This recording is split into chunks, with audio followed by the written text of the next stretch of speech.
Will Ohtani show the Dodgers the way to a World Series? Are the Yankees on deck for a big season? Locked On MLB season preview episode 1 starts right now.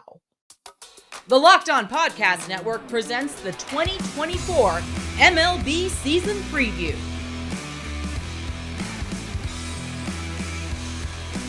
Sponsored by FanDuel. The 2024 MLB season is upon us, and Locked On has the answers to the biggest questions for the season. Over this 5-episode series, you'll hear from every local host we have covering every MLB team in a way only Locked On can provide. I'm your host, Tanitra Batiste, and in this first episode, we'll go division by division, debating which team will come out on top. And after you are done with this episode, make sure you check out the rest of Locked On's MLB season preview by subscribing to Locked On MLB, part of the Locked On Podcast Network, your team every day. Now let's start where the biggest offseason story left off. Does Shohei Ohtani keep the Los Angeles Drivers in the driver's seat for the NL West despite the Arizona Diamondbacks World Series appearance? Welcome into our Locked On Sports 2024 MLB season preview. I'm your host, Tanitra Batiste, and joining me are Locked On Dodgers, Jeff Snyder, Locked On Padres host Javier Reyes, Locked On Giants, Ben Kaspek, Locked On Rockies, Paul Holden, and rounding out the crew, Locked On Diamondbacks, Miller Thomas. Our guys are here to talk NL West, and we're going to dive right into it because there's a lot to dig into for this division. Last year, the Dodgers finished atop the NL West. The Rockies finished at the bottom. Paul, who's in first this season at the end of the regular season, and who's in last place in the division at the end?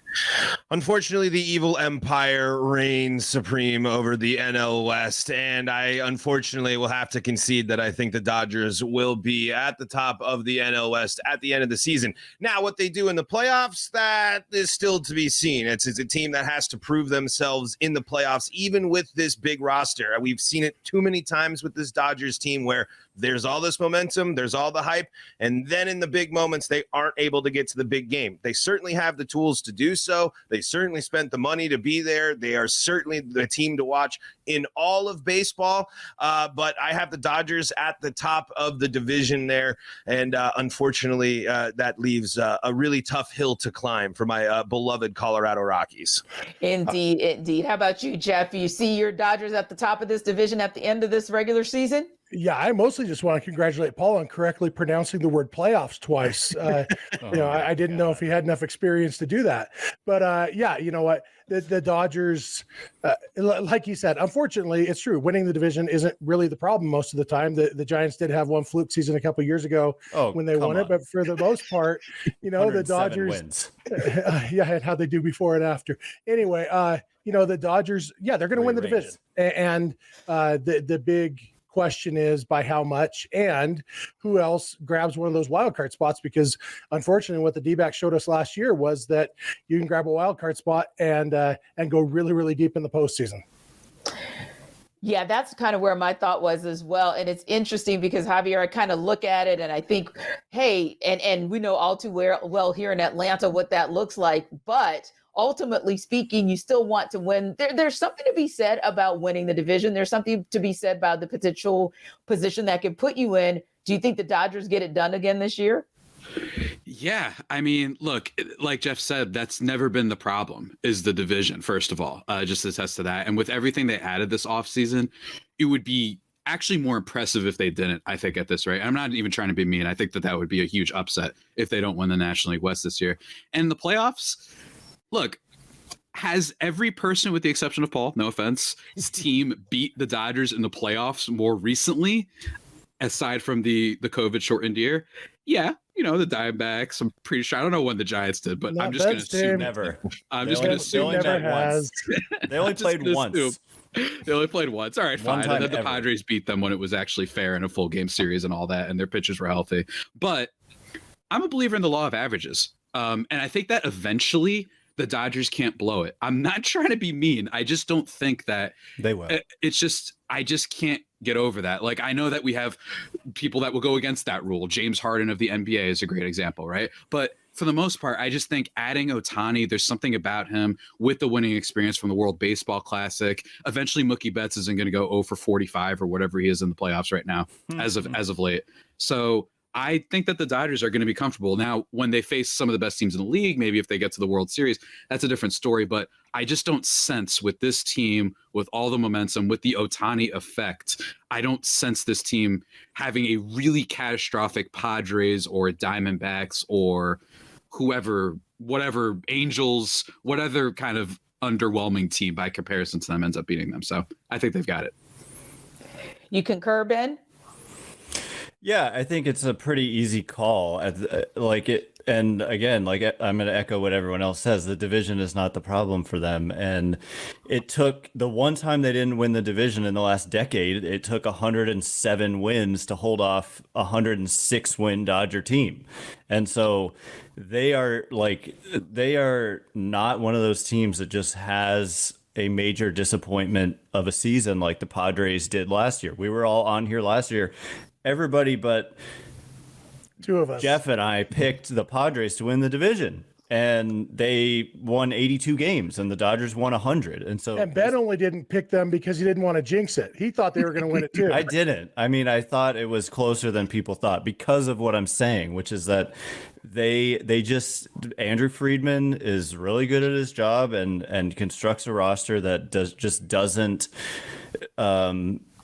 fall short of expectations in the regular season, but in the postseason, only three teams has won a World Series more recently than the Dodgers. That's all I'm saying. I do respect Javi giving his listeners and the Dodgers what they want blowing it by in the making postseason. the intellectually dishonest argument that 2020 doesn't count. But only three teams have won the World Series more recently than the Dodgers. So look, 2020 counts, but like the reality is most people don't count it, and so that's fine. That's because most people didn't win the World Series. If every team that won, nobody cares though. It's just the reality. World Series, it's just the reality. I mean, Padres fans danced in the streets because they made the freaking playoffs in that that's season. Padres fans. That's Padres fans. My take is it counts. However, the problem is that they've had so many blowups. If this was a team that hadn't been blowing in the playoffs, I don't think so. Let's say if the Astros hadn't cheated in 2017, so that was their second World Series title. Point. I think people would be giving them more credit for it. Guardians won the World Series, a team that hasn't, they've lost, but the Dodgers has been a lot more in front of your face with the teams that we mentioned before. Otherwise, I don't think it gets brought up. I think people are just like, yeah, that was really great that they won. Who cares if it was shortened? But with the Dodgers, everyone's like, yeah, okay. Of course, this is the one time you didn't blow it. That's all. But anyway, just villain over here. I have to defend. Yeah. So Millard, I guess you would think the same, that it's one of those where it's kind of a foregone conclusion that it'll be the Dodgers / who cares because it's just the division title. Yeah, I don't even know if there's really much more for me to add at this point. I mean, look, the Dodgers, they're really good at winning regular season games. That's kind of their specialty. I'm sure that they're going to do it again next season. I mean, you spend over $1 billion in the offseason. You add MVPs in Ohtani, all-stars in Teoscar Hernandez. You trade for Glass now. You bring in Yamamoto. Like, they spent a lot of money this offseason after getting swept to we know who. So for the Dodgers, I think they will win the division again next season. It's been their calling card. It's what they do year in and year out. Unfortunately, Paul Holden, I love you, but I think the Rockies will probably finish in last place in the NL West as well. I actually do like their lineup a lot. I like Nolan Jones. I like Tovar. I actually think they have a bunch of really interesting guys in that lineup, but the pitching, I just don't think it's there. So unfortunately, the Rockies, I think they will be frisky, but they will be in last place. Now let's head to the AL East, where the Baltimore Orioles stole the show in 2023 while the New York Yankees and the Boston Red Sox floundered. What's in store for this division this season? Welcome into our 2024 MLB preview, and we are going to get right into it in the AL East. Got my guys joining me tonight from Locked On Blue Jays. It's Braden Owasco. Locked On Orioles, Connor Newcomb, our host of Locked On Rays, Kevin Weiss, host of Locked On Red Sox, Gabby Hurlbut, and host of Locked On Yankees, Stacey Getsoulias. Guys, we have so much to get into, so let's jump right in. Braden, I'm going to kick things off with you in a very, hopefully, competitive AL East. Who lands at the top of this division in 2024? Yeah, so sadly, as Blue Jays fans will be not happy to hear, we think it's going to be the Yankees over here at Locked On Blue Jays. With the structure that they've built, they look really good, to the dissatisfaction of all Blue Jays fans everywhere. We're sorry to tell you that. I absolutely love it. And so, Braden, since you kind of started the Petty Fest, I'm going to take it to Gabby. And Gabby, who's going to finish at the top of the AL East? Yeah, I mean, as a Red Sox fan myself, I absolutely do not like that answer that the Yankees are going to win the division. I actually have the Orioles winning the division. I think they fixed a lot of their problems they had this offseason. They primarily needed pitching. They went out and got an absolutely star pitcher to add to their rotation. They're going to have some people coming back fully healthy, presumably. I just think they look really good again. I don't have a reason to believe that they'll take a step back from last year. So I still see them talent-wise as at the top of the division. And Connor, you think about exactly what Gabby said. The Orioles went out and really kind of beefed up their pitching staff, but did they beef up the staff enough to land themselves at the top of the division? I think Corbin Burns helps. You go and get one of the 5 best pitchers in baseball. Now, it was addition by subtraction. Kyle Bradish might be getting Tommy John surgery, might be out for the year. He was their ace last year, but I think I've picked the Rays to win this division pretty much every single year we've done this, and it's been crazy every year to pick the Orioles, but they are the defending champions. So I might as well just go with the Orioles. And I think with Corbin Burns, some of that move was maybe more of winning the playoffs than winning the regular season, which they failed to do last year, but why not? Let's run it back. Hey, Kevin, there's another Kevin out there who would love to have the Rays do nothing but land atop the AL East, but will they do it? I guess myself and Connor were scratching each other's backs because I have the Orioles winning the division this year. I still think the Rays will make the playoffs, but the young core of the Orioles, I just think they're going to continue to grow and thrive. And Corbin Burns is, one of the big stories of the offseason. So that gives us in Tampa Bay a little bit of scary vibes going into the season. Indeed. And Stacey, no pinstripe love except one way. So I'm going to let you chime in and let us know if you think maybe the Yankees will surprise everyone in this division and land on top. I'm picking the Orioles. I've been saying it all offseason. I'm picking the Orioles too. They may take a step back, but maybe by 3 games. I really feel like the Orioles are going to be very good again. And like everyone was saying, the addition of Corbin Burns is a big one. Indeed. And we'll talk a little bit about the over under and where we think all of our teams are going to land a little bit later. So definitely stick around, and it'll be compelling because we didn't have any unanimity on who's going to land atop the division. So if you want to know more about what our hosts think as we approach the Memorial Day timeline rather, as well as the trade deadline and throughout the season, be sure to check them out on your favorite Locked On MLB show, Your Team Every Day. Coming up, despite all the money and all the headlines, the New York Mets haven't been able to keep up with the Atlanta Braves. Will this year be any different? The NL East preview is next. Get ready to say farewell to busted brackets because FanDuel lets you bet on every game of the tournament. Whether you're betting on a big upset or a 1 seed, it's time to go dancing on America's #1 sportsbook. Right now, new customers get $200 in bonus bets if your first $5 bet wins. That's $200 to use on point spreads, money lines. You can even pick who's gonna win it all. And while you're locking in your college hoops picks, check out the MLB odds. It's not a surprise that the Dodgers have the best odds to win it all at plus 320.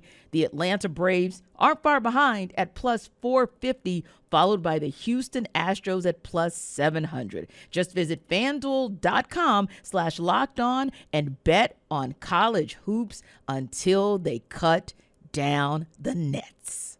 The NL East has been dominated by the Atlanta Braves despite all this money and all these headlines coming from the New York Mets. Will this year be any different?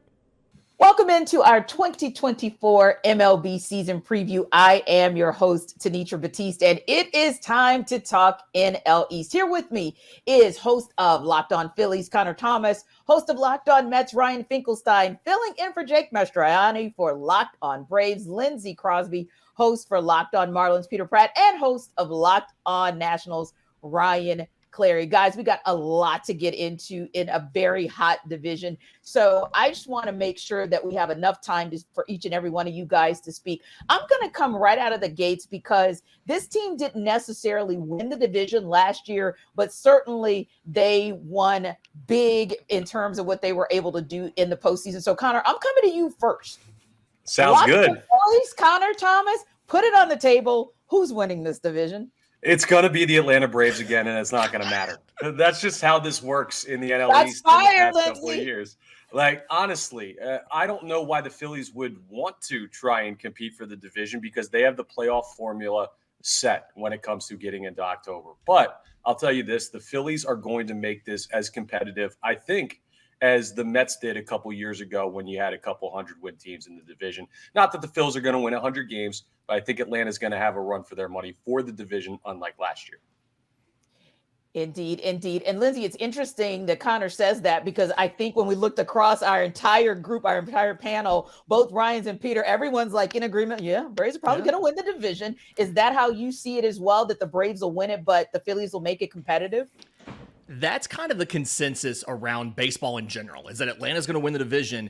But for Atlanta, it's not really about the division. It's about doing something in October. They now have 2 straight years of going 1-3 against Philadelphia and being knocked out in the NLDS. And to their credit, the team is talking about it's all about making the World Series. Our goal is to make the World Series, not to win the division, not to make it to the postseason. Our goal is to be in the World Series in 2024. Indeed, this is one of the first times, and we always talk about for the culture down here in Atlanta, right? And when you think about spring training, that's what it's been, from the comment that AJ Minter made about the fact that it is World Series or bust, and every player, pretty much old veterans, so to speak, on this team, like an Austin Riley, or even the new guy like a Chris Sale, all kind of coming together to say, hey, yeah, we back that up, and it is World Series or bust. And I got to admit, it's kind of one of those situations where for them, you don't want to go back to that super team where you had 13, 14 division titles and you got exactly one ring out of it. I think those guys are well aware of that and they don't want to repeat history. Now, you think about the biggest offseason storylines and you kind of think about some of the big moves that were made in the NL East. And Ryan F, I'm going to go Finkelstein. We're going with you first, and then I want Clary to chime in as well. But when you look at some of the moves that the Mets made, what are some of the biggest storylines coming out of Mets camp, but also from your perspective, biggest storylines for the NL East? Well, I think for the Mets, it's about being a sustainable winner. That's what they're talking about, and that's why all the moves they made this offseason were one-year deals, basically. They're looking at a longer window. So they're going to try to compete this year. They're not going to be competing with the Braves atop this division. They're going to try to get one of those wild card spots. But for them, it's about long-term winning. That's why David Stearns was just hired to be the president. It's all about the prospects this year, seeing what they have in the system and seeing those guys that were debuted last year, and Brett Beatty, Mark Vientos, Francisco Alvarez, get another year under their belt, see if they can establish themselves as starting big league players and hopefully be a team that in the future could compete with the Braves atop this division. And Ryan, you think about the Mets as a team that did everything that they could to put themselves in position to win the division and make a run in the postseason. And you want to talk about disappointments. They had their fair share of disappointments last season as well. What do you kind of see from them as far as win total, or as far as what's going to be the make or break for this Mets team in order for them to have success this upcoming season? I think they're about a 500 team that could go a little bit in either direction, right? I mean, we saw the Marlins last year sneak in. We've seen the Diamondbacks last year go to the World Series after sneaking in. So I think they set themselves up to be about a 500 team. And if a couple things go their way, maybe they win 85 games and sneak in. I don't think they're going to be a 90-win team. That'd be, I guess, kind of the ceiling I would put out there, is getting to 90 wins if everything broke right. But mostly I think it's a 500 ball club that could overperform expectations a little bit. And Peter, how do you see that? Speaking of the Marlins, how do you see things going for the Marlins? What are your expectations for them, the biggest storylines coming out of Miami? Yeah, listen, they made the postseason last season, and what's happened? You've had a full-blown front office rebuild. Kim Ang out, Peter Bendix in. Like, that is the biggest storyline here. The Marlins have had a full-blown rebuild on the infrastructure around the team. They haven't done anything, pretty much, with the big league roster. So Tim Anderson just joining. So it's been a slow and surprising offseason, I would say, for the Marlins. We were expecting to kind of build off the momentum. And But really, you have to look at it and think, Peter Bendix, we're going to interested to see what he can do. Like, they're trying to copy the Rays model. I think that model suits South Florida, let's say. So, yeah, I think from a Marlins perspective, they're looking to play 500 ball. And if they're in it at the deadline, see if they can make some moves. I think this division is tough, as we know. Just to go back to the Braves, by the way, the Braves, to me, yes, they're the class right now on paper headed into this one, but it's all about health for the Bravos. They love to roll out their big guys game after game after game after game. And for me, if you get a couple of key injuries, then that completely changes it for the Braves. I'm not sure they're as deep as they are quality at the top. So I think that is the main difference maker for the Bravos. Can they stay healthy? It's the same for everyone. But for me, the Bravos, they've got a lot of talent at the top. And I think it gets a bit thin pretty quickly. The AL West had been run by America's least favorite team in the Houston Astros, but in 2023, the Texas Rangers only lost by tiebreakers and then went on to win the World Series. So who has the edge this season? Welcome into our 2024 MLB preview. We are going out west, AL West to be exact. And we have tonight with us Eric Heisman, Locked On Astros host, Ty Dane Gonzalez, Locked On Mariners host, John Frisch from Locked On Angels, and Bryce Paterick from Locked On Rangers. Guys, there's a lot to talk about because this is one of the most competitive divisions in all of baseball. So I'm going to start because we actually have coined him Bryce Paterick, as in Petty, because he wanted to remind us that his team is the reigning champions across all of Major League Baseball. But my question to you this year is this, Bryce. Reigning World Series champions, but not necessarily reigning AL West champions. Do you guys get it done and win the division this year? Well, I want to congratulate the Astros for winning the AL West. The most important thing to happen last year. Definitely did them a lot of good. But I think the AL West crown is coming back up north to Arlington, to the Texas Rangers. I think they are just a much better, more well-rounded team this year. Last year, the bullpen was a travesty during the regular season. The offense is just getting better. It was the best offense in the American League last year. And all they're doing is adding a full season of rookies, Evan Carter, and hopefully a full season of young rookie Wyatt Langford, who is one of the top hitting prospects in all of Major League Baseball. He's been on fire in the Cactus League. The guy is a hitting prodigy. Going to make this offense even better. So I think the pitching staff, while it does have some question marks, I think it will get healthy in the right time. And even if this team doesn't win the AL West, it doesn't particularly matter to this Texas Rangers squad. All right, so I'll go ahead and counter you. I'll go ahead and raise you Jacob deGrom and Max Scherzer being out for most of the season. And those are some big losses for the Texas Rangers. And yes, winning the division actually hurt the Astros because they did not have home field advantage, and that was beneficial to you. But these Astros are a different team, and they have a different manager, and I think you're going to see a whole bunch of different decisions being made this year, and a lot of it depends on the health of Justin Verlander, but we saw him get off to a late start last year, but I don't think that's to be a bad thing. That means he'll be ready and fresh for October. So I think that the Astros are set with a Yainer Diaz as a catcher and all the offense ready to explode. I think that they're probably going to win the division this year. And shots fired early. I love it, Eric. I appreciate it as our Locked On Astros host. But, it's interesting and still a compelling division to the point where I feel like we're going to be having some compelling conversation throughout the season. So I throw it to you, Ty, and say, hey, what about your Mariners? What are they going to do? Where did they land? And who wins the division? Yeah, I think this front office has done a lot of really good things this offseason in spite of their owner completely hamstringing them and lowering payroll and forcing them to make some very difficult decisions. And I'm not really sure how Jerry Dipoto and Justin Hollander could have maneuvered this situation any better than they did. That said, while I am pretty high on the Mariners' chances to win the division, more so than a lot of people just within the fan base in general, I'm going to go with the Astros. I think the Mariners have the best pitching staff in the division. I think the Rangers have the best offense in the division, but I think the Astros have the best of both worlds, and I think they have more probability. And I've just learned over the last few years, don't bet against the Astros. Simple as that. And that's fair enough. Now, John, the Angels kind of right there in the middle. Any opportunity for them to shock the world and win the division? Or are we kind of saying, hey, it's a 1-2 punch between these Astros and these Rangers and where you land? Yeah, when it comes to the Angels this year, our motto has been no expectations, just go into the season and hope for the best.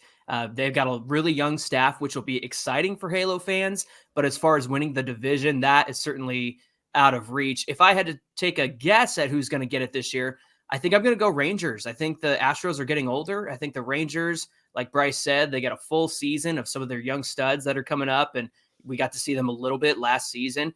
But, it came down to the wire there at the end, and between the Rangers and the Astros, I think the Rangers have a real chance of really going somewhere with the young guys that are just studs at the end of the day. Yeah, that's a fair call. Like you said, literally landing at 90 and 72 on the season for both of those squads last season. So again, it'll be interesting. And if you guys want to follow these guys and kind of watch the drama that could develop across the season for the AL West, make sure you check out your favorite Locked On MLB show, your team every single day. Coming up, two divisions that could see some major shakeups this season with the NL and AL Central. Who comes out on top?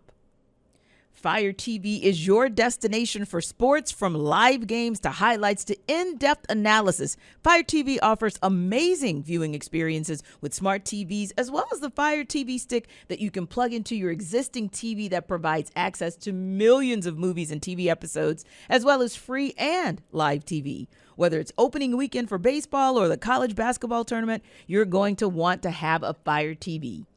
Fire TV recently created Fire TV channels to deliver a constant supply of the latest videos from your favorite sports brands, all for free. This includes all of us at Locked On and most of the big pro leagues and college conferences as well. Fire TV channel lets you dive into all of the game analysis, highlights, and more to keep up to date on all the latest in the world of sports. March Madness, NBA, MLB, and lots more. Not to mention great news, entertainment, gaming, traveling, cooking videos as well. Check out Fire TV channels on Fire TV and Alexa devices. And if you haven't checked out Fire TV channels, you should. Trust me on this. To learn more, visit www.amazon.com/LockedOnFireTV.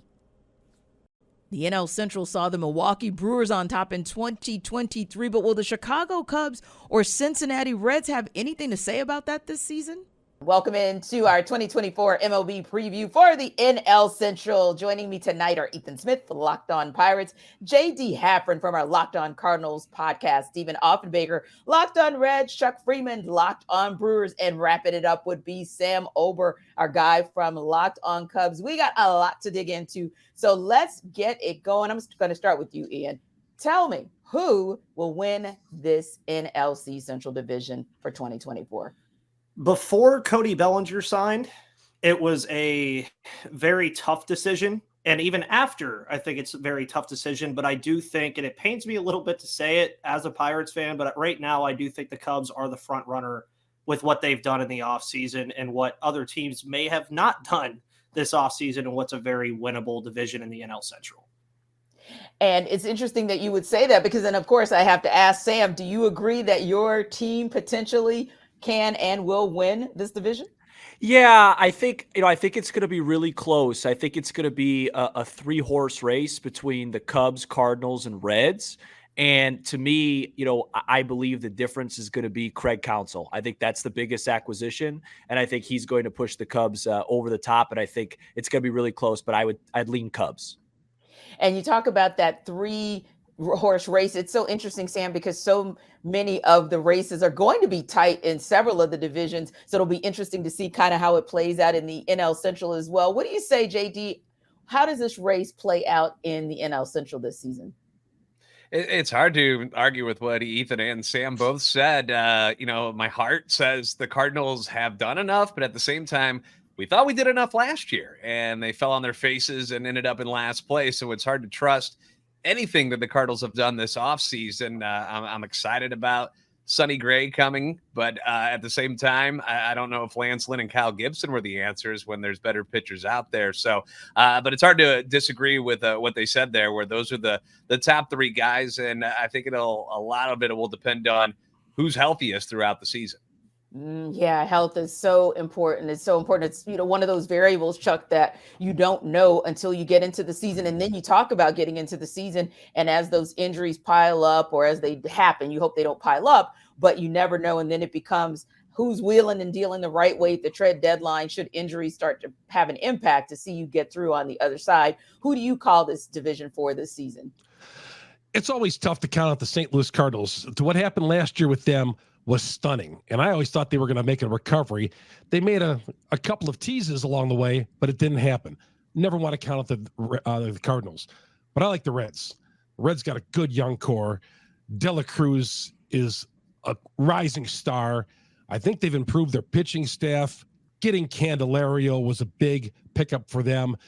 I just like what the Reds got going. They finished above the 500 mark at 82 and 80. And I really see them unseating the Brewers as division champs. They contended. They were around. They hung around a little bit. Again, they finished over the 500 mark.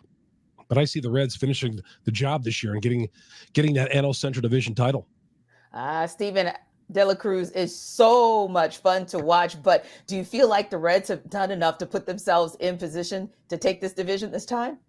Oh, I'm excited to get to go last on this question. First of all, Chuck, that's your best content ever. I'm going to clip that and use that along the way. Listen, I want to tell you, the Reds won 82 ball games last year, and they have gotten better.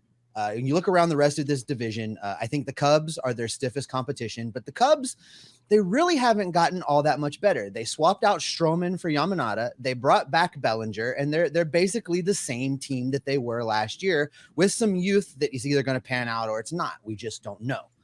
With the Cardinals, they signed a lot of names. And listen, I love Sonny Gray. He was great in Cincinnati, but they signed a lot of names that the everyday casual fan will be like, hey, I know that guy. All right. But the sad truth is all of the guys that the Cardinals signed are in the decline phase of their careers. Basically, I hear there's rumors out of St. Louis that every game is going to start at 1 p.m. so the team bus can hit the early bird special on the way back to the hotel. I mean, this is a group of aged players that I don't think have enough to go from last place in the division to first place in the division. When you talk about the Milwaukee Brewers, Chuck has an exciting team to cover up there, but they showed inklings of an idea of being willing to blow it up and rebuild. We saw some trades in the offseason already. Then we saw some signings that don't necessarily make sense unless they're planning for a year out. I could see the Brewers continuing to blow it up between now and the All-Star break and really just go all in on a rebuild, trade guys away. You look at the Pittsburgh Pirates, they're scrappy youngsters. That's their narrative always. They'll be good in April. They'll be the World Series of April champion again, probably. But they're not going to be able to have enough to stick around. So at the end of all that, the Reds have a solid core back. They upgraded their starting pitching. They upgraded their bullpen, where were the weaknesses last year. And they're poised to make a run to win not only the National League Central, to be a strong playoff contender in 2024. So, Sam, you wanted to have a little something to say. Like, do you beg to differ with what we've heard so far about who's going to win? Well, no, I just wanted to make the point because Steven and his co-host Jeff and I had a crossover last year where we kind of talked about this, and I just wanted to make the point where Steven's right. The Cubs pretty much did bring the same team back, except for one key difference: the manager position. And I just feel that David Ross up to Craig Counsell, maybe Chuck, could speak better to this covering the Brewers. I just think Craig Counsell is a difference maker. He wins on the margins. I know he hasn't had the playoff success I'm sure that Milwaukee fans would like, but this is a guy that wins on the margins, and that's really where the Cubs struggled last year. So I think if they could have the same success and the same production, I think Counsell will take that 83 wins and make it 87, 88, and maybe that's enough. But like I said, I think it's going to be very close. Yeah, and Chuck, you getting some love there for the Brewers. Do you tend to agree with Sam's assessment? And I think you make a great point about managers and how sometimes that can certainly turn the tide for teams. It was stunning how Craig Counsell never won Manager of the Year with the Milwaukee Brewers when he always got the most out of his talent. Right. Now, it'd be odd if he goes to Chicago, wins the division, his name Manager of the Year with more talent than he had in Milwaukee. Because in Milwaukee this past year, they won 90 some odd games. How did they ever win the division? With as bad as the offense was, you had nobody in that team who could really hit their weight, and yet they won the NL Central. But he's right. Counsell's worth a few wins, 5, 6, 7. He's going to have a great clubhouse, nonetheless. At least that's what he had in Milwaukee. Who knows when he goes 90 miles to south? But I expect it to be the same kind of culture down there. We shall be watching, and you guys don't forget to check out and watch for more around the NL Central. Locked On MLB shows these guys are absolutely with it for their teams. And of course, each and every one of these teams is also your team every day. The AL Central saw the Minnesota Twins land atop the division in 2023. Will they stay the course, or will the Detroit Tigers apply pressure this season? Welcome into our 2024 MLB preview. We're going AL Central, and we'll be talking with Locked On Twins, Brandon Warren, Locked On Tigers, Scott Bentley, Locked On Guardians, Justin Latta, and Locked On Royals, Jack Johnson.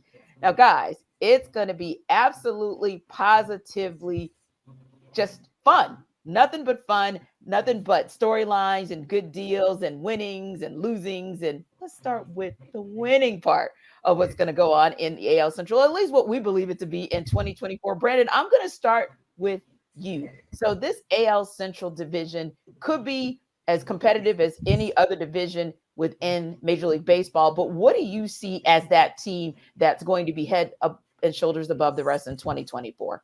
Yeah, I mean, it's kind of teeing up that I think the consensus is the Twins are in the kind of the catbird seat to win the division, win it for the second year in a row. And really it just comes down to depth. I think they have a pretty solid starting rotation depth-wise. Their bullpen is tremendous. And then on offense, they have enough guys in both the starting and bench roles to really just be a consistent effort all season long. Last year, they had a lot of things go wrong. Their top three players, Carlos Correa had a tough year, Byron Buxton had a tough year, and Royce Lewis only played for half the year coming off an ACL. So they're feeling pretty good about the vibes right now, and it's going to be interesting to see if they can keep those guys healthy, because that's key and paramount to if they're going to repeat what they did last season.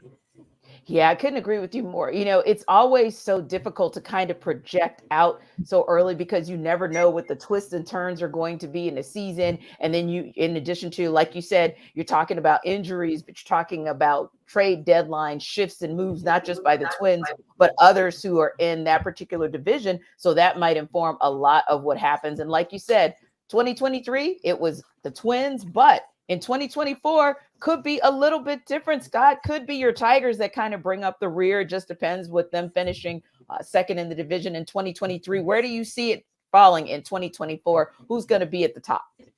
Yeah, I really wish I could come on here and be like hot take guy, but I think that the Twins are probably in the driver's seat again. I do think that this division is much more up for grabs, maybe, than the general public sees. Like the Guardians are always kind of on my radar, and a team that I think any given year they could, kind of get over the hump and take over the division as we've seen before. The Twins, like I said, I think deserve to be the favorite and probably are the favorite. And obviously the Tigers are kind of a young up and coming team that had a pretty active offseason when compared to the rest of this division for sure. So I do think that it's a little bit more up for the taking, maybe than like I said, than the general public is maybe viewing it as. But I do think that if I had to pick a clubhouse favorite, no pun intended, right now, it would probably still be the Twins. Just a lot of depth and could, as Brandon said, get some